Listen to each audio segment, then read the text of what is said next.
Welcome to this series of final term preparation. ये final term की preparation series की video है। Complete series इस चैनल के ऊपर अपलोड की जा रही है और आज की वीडियो के अंदर आपको MKT 624 के फाइनल टर्म की प्रिपरेशन के लिए इंपॉर्टेंट पॉइंट्स करवाए जा रहे हैं। तो शुरू करते हैं आज के इस ट्यूटोरियल को। सो पोजीशनिंग से हम स्टार्ट करते हैं। पोजीशनिंग से मुराद स्ट्रेटजिक प्रोसेस होता है डिफ़ाइन करने का कि कैसे एक ब्रांड को परसीव किया जाता है कंज्यूमर के माइंड के अंदर कॉम्पिटिटर्स के मुकाबले में।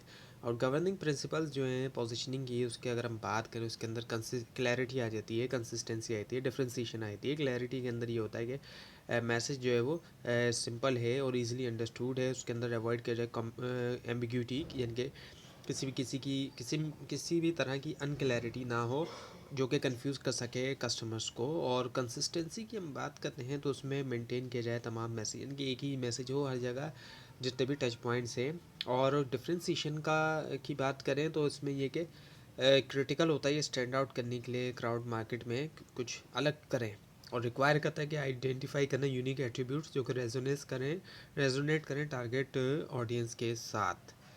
और टूल्स जो है जैसे कि परसेप्चुअल मैप हेल्प करता है विजुलाइज करने में ब्रांड पोजीशनिंग जो है कॉम्पिटिटर्स के मुकाबले में। और एक strong brand positioning strategy create करती है, इमोशनल कनेक्शन बिल्ड करती है, ट्रस्ट और ड्राइव करती है लॉयल्टी। अब जो क्रेडिबिलिटी है वो इंश्योर करती है कि ब्रांड प्रॉमिस अलाइन रहे एक्चुअल परफॉर्मेंस के साथ। और सस्टेनेबिलिटी से मुराद मेंटेन करना पोजीशनिंग टाइम के ऊपर जबकि अडॉप्ट करते हुए मार्केट डायनामिक। और पोजीशनिंग जो है वो कस्टमर सेंट्रिक जो है वो होनी चाहिए, कस्टमर को यानी सेंटर में रखना चाहिए। और रिफ्लेक्ट करें इनसाइट्स जो है सेगमेंटेशन से और टारगेटिंग से। और ब्रांड्स को लेवरेज भी करना चाहिए इमोशनल अपील, क्योंकि इमोशंस जो है अक्सर ड्राइव करते हैं परचेज डिसीजन, ना कि रैशनल फैक्टर्स। और पोजीशनिंग स्टेटमेंट जो है क्लियरली तो पे आर्टिकुलेट करें टारगेट ऑडियंस और फ्रेम ऑफ रेफरेंस और पॉइंट ऑफ डिफरेंस और रीजंस जो है बिलीव करने के लिए। और मॉनिटरिंग करना कॉम्पिटिटर्स को और कंज्यूमर फीडबैक की ज़रूरी होता है रिफाइन करने के लिए पोजीशनिंग स्ट्रेटजीज। ना दी ब्रांड एक्सटेंशन भी होता है कि लेवरेज किया जाए एक इस्टेब्लिश ब्रांड नेम ताकि इंट्रोड्यूस किया जाए न्यू प्रोडक्ट जो है डिफरेंट कैटेगरीज में। और ये स्ट्रेटजी कैपिटलाइज होती है एक्चुअली एग्जिस्टिंग ब्रांड इक्विटी में ताकि रिड्यूस किया जाए मार्केटिंग कास्ट और इंक्रीज़ किया जाए कंज्यूमर ट्रस्ट। और जो की बेनिफिट्स हैं उसमें हम देखें तो उसमें आ जाता है फास्टर एक्सेप्टेंस और रिड्यूस होना रिस्क का कंपेयर अगर हम करें लॉन्च करना जो एक न्यू प्रोडक्ट का, जबकि रिस्क में हमें होता है शामिल दिखता है ब्रांड डायल्यूशन अगर एक्सटेंशन जो है वो अलाइन नहीं होती कोर वैल्यूज़ के साथ या फिर जो कंज्यूमर एक्सपेक्टेशन है। सक्सेसफुल ब्रांड एक्सटेंशन रिक्वायर करती है कि स्ट्रॉन्ग फिट जो है पेरेंट ब्रांड और जो न्यू प्रोडक्ट कैटेगरी होती है। कंपनीज जो है वो अक्सर यूज़ करती हैं क्या कंज्यूमर रिसर्च ताकि असिस करें असिस करें जो परसीव्ड फिट होता है और पोटेंशियल जो कैनिबलाइजेशन होती है एग्जिस्टिंग प्रोडक्ट की। एक्सटेंशन जो होती है वो हो सकती है वर्टिकल प्रीमियम या बजट वर्जन, और हॉरिजॉन्टल हो सकती है इनके न्यू कैटेगरीज लेकर आए। तो सक्सेसफुल ब्रांड एक्सटेंशन के लिए एक स्ट्रॉन्ग फिट ज़रूरी है पेरेंट ब्रांड और जो न्यू प्रोडक्ट कैटेगरी होती है उनके दरमियान। Now the line extension. अब लाइन एक्सटेंशन की बात करते हैं। इससे मुराद क्या होता है कि न्यू वेरिएंट्स को इंट्रोड्यूस करना सेम प्रोडक्ट कैटेगरी में और एग्जिस्टिंग ब्रांड नेम का ही इस्तेमाल करते हुए। और प्राइमरी गोल ये है कि कैटर किया जाए जो डाइवर्स प्रेफरेंस है और इंक्रीज़ किया जाए market share new brand create किए बगैर। बेनिफिट्स में ये कि लेवरेज किया जाए एग्जिस्टिंग ब्रांड रिकग्निशन और डिस्ट्रीब्यूशन चैनल, जबकि एक्सेसिव लाइन एक्सटेंशन से मार्केट कैनिबलाइजेशन भी हो सकती है और कंज्यूमर जो है वो कन्फ्यूज़ भी हो सकता है। और कंपनीज़ को लाजमी तौर पे इंश्योर करना चाहिए कि हर एक्सटेंशन वैल्यू भी ऐड करे और पूरा करे मुख्तलिफ जो कंज्यूमर नीड है उसको भी। लाइन एक्सटेंशन अक्सर रिलाई करती है इनोवेशन के ऊपर और ट्रेंड एनालिसिस, जैसे कि इंट्रोड्यूस करना ऑर्गेनिक या शुगर फ्री वर्जन जो है ताकि पूरा किया जाए हेल्थ कॉन्शियस डिमांड। और इफेक्टिव कम्युनिकेशन भी क्रिटिकल होती है डिफरेंशिएट करने के लिए जो वेरिएंट्स हैं, जबकि मेंटेन करते हुए overall brand coherence. Now the brand extension और डाइवर्सिफिकेशन। जो ब्रांड डाइवर्सिफिकेशन है वो इससे आगे है, जो रिलेटेड कैटेगरी है इंटायरली न्यू मार्केट में। लेवरेजिंग ब्रांड इक्विटी ताकि इंटर हों अनफेमिलियर कैटेगरी में, और डाइवर्सिफिकेशन जो होती है वो रिलेटेड हो सकती है इनके सिमिलर इंडस्ट्री में हो, या फिर अनरिलेटेड हो सकती है मुख्तलिफ कम्प्लीटली जो है वो डिफरेंट सेक्टर में।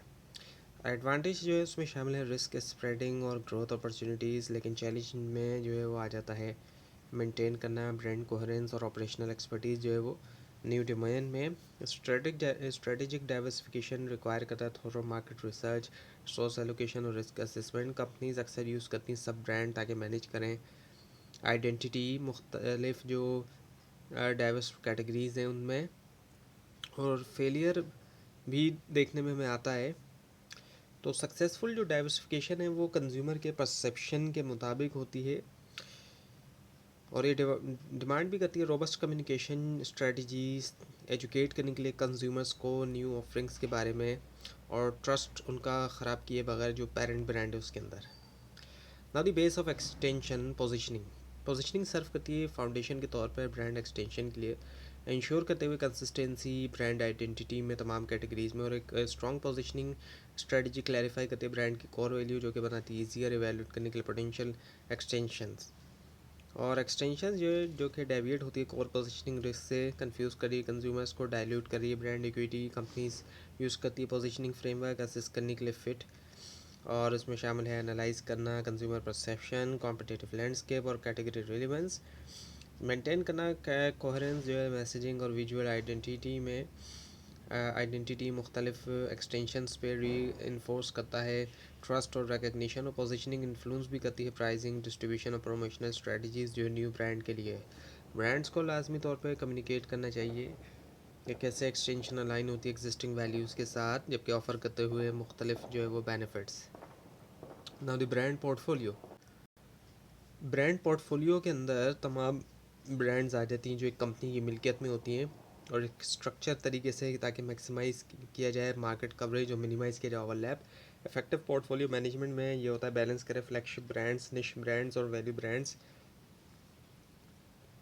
ये प्रिंसिपल में देखें तो उसमें शामिल है clarity of rules, resource allocation और जो सिनर्जी है ब्रांड्स के दरमियान। सिनर्जी ये चीज़ होती है कि एक और एक दो मिल के, दो नहीं बल्कि तीन के बराबर या चार के बराबर हो जाते हैं।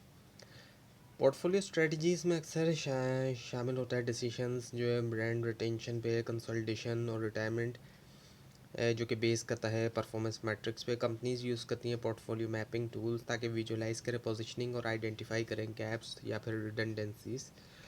और वेल मैनेज पोर्टफोलियो बढ़ाता है कॉम्पिटिटिव एडवांटेज, और मार्केटिंग इन्वेस्टमेंट ऑप्टिमाइज़ होती है, रिस्क का मुकाबला किया जाता है डाइवर्सिफाई करते हुए डाइवर्सिफिकेशन के ज़रिए।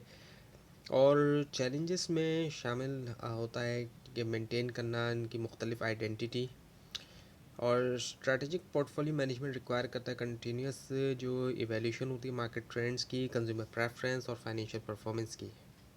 और द ब्रांड आर्किटेक्चर डिफाइन करता है हायरार्किकल स्ट्रक्चर ब्रांड्स का एक पोर्टफोलियो में, गाइड करता है रिलेशनशिप जो है कॉर्पोरेट, फैमिली और इंडिविजुअल ब्रांड में। कॉमन मॉडल में हम देखें तो मोनोलिथिक होता है जो कि सिंगल ब्रांड आइडेंटिटी, एंडोर्स जो कि सब brand supported by parent brand, और फ्री स्टैंडिंग जो कि इंडिपेंडेंट ब्रांड होता है। आर्किटेक्चर इम्पैक्ट करता है मार्केटिंग एफिशिएंसी, कंज्यूमर परसेप्शन और ब्रांड इक्विटी ट्रांसफ़र। एक क्लियर आर्किटेक्चर सिंप्लीफाई करता है डिसीजन मेकिंग जो है एक्सटेंशंस के लिए, एक्विजिशन और कम्युनिकेशन स्ट्रेटजीज़ के लिए। और कंपनीज अक्सर रिवाइज करती है आर्किटेक्चर जो है मर्जर के दरमियान या फिर डाइवर्सिफिकेशन ताकि मेंटेन करें कोहेरेंस। और की कंसिडरेशन में शामिल है brand role, visual identity system और नेमिंग कन्वेंशन। इफेक्टिव आर्किटेक्चर बढ़ाता है क्लैरिटी, रिड्यूस करता है कन्फ्यूजन और बड़ा मजबूत करता है overall brand impact. Now the channels of distribution.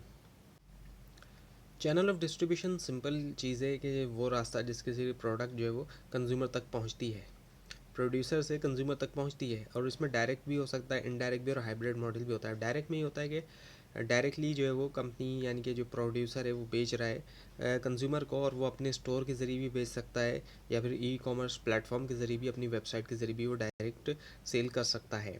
Indirect channel में तो जो कि कॉमन हम देखते हैं, जिसमें होलसेलर होता है, दरमियान में रिटेलर होता है, और एजेंट भी हो सकता है या कोई डिस्ट्रीब्यूटर भी हो सकता है। और हाइब्रिड के अंदर आज के दौर में हाइब्रिड की तरफ भी जा रही हैं फर्म्स, जहाँ पे कंबाइन किया जाता है दोनों अप्रोचेस को फ्लेक्सिबिलिटी के लिए।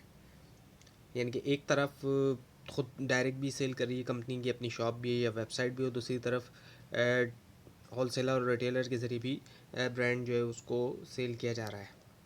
अब जो की फैक्टर्स होते हैं सेलेक्ट करने में, चैनल सिलेक्शन में, उसमें आ जाती है टारगेट मार्केट, प्रोडक्ट की करेक्टरिस्टिक, कॉस्ट एफिशिएंसी, और टेक्नोलॉजी ने ट्रांसफॉर्म किया डिस्ट्रीब्यूशन जो डिजिटल प्लेटफॉर्म्स के ज़रिए एनेबल करिए ग्लोबल रीच और पर्सनलाइज एक्सपीरियंस। और चैलेंजेस हम देखें तो उसमें एक मैनेज करना चैनल कॉन्फ्लिक्ट, इंश्योर करना कंसिस्टेंट ब्रांड मैसेजिंग, और अडॉप्ट होना इवॉल्विंग कंज्यूमर बिहेवियर्स के मुताबिक। Now the creating value, value creating value में शामिल होता है डिलीवर करना बेनिफिट जो कि एक्सीड कर दें कंज्यूमर एक्सपेक्टेशन, उससे ज़्यादा हो जाए, और फोस्टर करते हुए लॉयल्टी और कॉम्पिटिटिव एडवांटेज। वैल्यू क्रिएशन में फंक्शनल, इमोशनल और एक्सपीरियंशियल डायमेंशंस आ जाते हैं। फंक्शनल वैल्यू रिलेट करती है प्रोडक्ट की परफॉर्मेंस और क्वालिटी, जबकि इमोशनल वैल्यू आती है ब्रांड एसोसिएशन और आइडेंटिटी से। एक्सपीरियंशियल वैल्यू आती है कस्टमर इंट्रैक्शन और सर्विस एक्सेलेंस से। कंपनीज क्रिएट करती है वैल्यू इनोवेशंस के जरिए, सुपीरियर डिज़ाइन और पर्सनलाइज एक्सपीरियंस से। वैल्यू प्रोपोर्शन लाजमी तौर पर क्लियरली कम्युनिकेट हो, कंसिस्टेंटली डिलीवर हो टच पॉइंट्स में, और मेजर करना वैल्यू उसमें आ जाता है असेसिंग करना कस्टमर सेटिस्फेक्शन, रिटेंशन और विलिंगनेस टू पे। और चैलेंजेस जो इनमें शामिल है बैलेंस करना कॉस्ट एफिशिएंसी क्वालिटी के साथ, और अडॉप्ट होना चेंजिंग प्रेफरेंस के साथ। अब को ब्रांडिंग, अब को ब्रांडिंग में ये होता है कि कोलैबोरेशन होती है दो या दो से ज़्यादा ब्रांड्स की, ताकि क्रिएट करें एक जॉइंट ऑफरिंग। तो को ब्रांडिंग स्ट्रेटजी में शामिल होती है इंग्रेडिएंट ब्रांडिंग, कंपोजिट ब्रांडिंग और जॉइंट वेंचर। बेनिफिट्स में शामिल होता है expanded reach, shared resources, enhance credibility. जबकि रिस्क भी शामिल होता है, उसमें होता है ब्रांड मिसमैच, रेपुटेशन स्पिलओवर और ऑपरेशनल एक्चुअली कॉम्प्लेक्सिटीज। सक्सेसफुल को ब्रांडिंग रिक्वायर करता है अलाइनमेंट होना वैल्यूज़ में, टारगेट ऑडियंस में, और जो स्ट्रेटजिक ऑब्जेक्टिव है। कम्युनिकेशन प्ले करता है क्रिटिकल रोल, हाईलाइट करने में सिनर्जी और यूनिक बेनिफिट जो है पार्टनरशिप के। कंपनीज अक्सर यूज़ करती है को ब्रांडिंग ताकि इंटर हो न्यू मार्केट में, इनोवेशन बढ़े या फिर रीइंफोर्स हो पोजीशनिंग। और इवैल्यूएशन मैट्रिक्स में शामिल है ब्रांड अवेयरनेस, सेल्स इम्पैक्ट और कंज्यूमर परसेप्शन।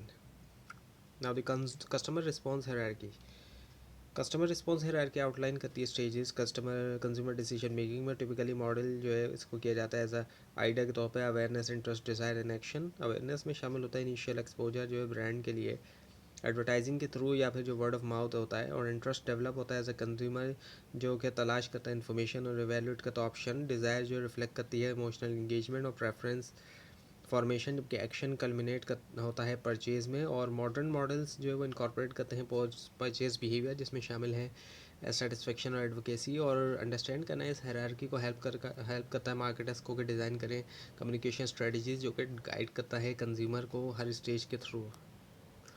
मैट्रिक्स जैसे कि रीच, एंगेजमेंट और कन्वर्जन रेट ट्रैक करता है इफेक्टिवनेस हर स्टेज पर। चैलेंजेस में आ जाता है फ्रेगमेंटेड मीडिया कंजम्पशन और इवॉल्विंग कंज्यूमर जर्नी। तो ये था आज का लेसन। आपको इस बारे में कोई क्वेश्चन है खास तौर पर इसमें कोई मिस्टेक दिखाई दे ज़रूर हाईलाइट कीजिए। और इस पूरी सीरीज़ को देखने के लिए और फाइनल टर्म एग्जाम्स की प्रिपरेशन के लिए इस चैनल को सब्सक्राइब कीजिए, बेल आइकन के ऊपर क्लिक कीजिए। Thanks for watching this video and best of luck.